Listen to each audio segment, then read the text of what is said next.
So I think it was great that we were able to meet again in person. We had some people joining virtually, but I really think that's going to be the future, having those physical events combined with people virtually. There was a great atmosphere. We got so much energy of connecting again with people, and I'm really looking forward to more. So what I really like best about these kinds of events is that, of course, we have the sharing of information. We also have that networking part, and I know that Mark always makes sure that we have the possibility to also meet each other in a more informal way.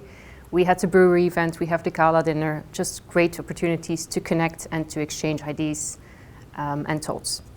So I think it was great that we got together here, meet everyone again in person. There was a great atmosphere. People were very happy to see each other again. We had some people joining virtually, and I think that is also the new world where we will combine physical events with people joining virtually. I mean, Mark is on social media, on Instagram, on Facebook, on LinkedIn. He will make sure that everyone is aware of this event, and it is really worthwhile to join it. It's a great way to exchange ideas. It's a great way to expand your network. So I can highly recommend it to everyone to join this event for next year.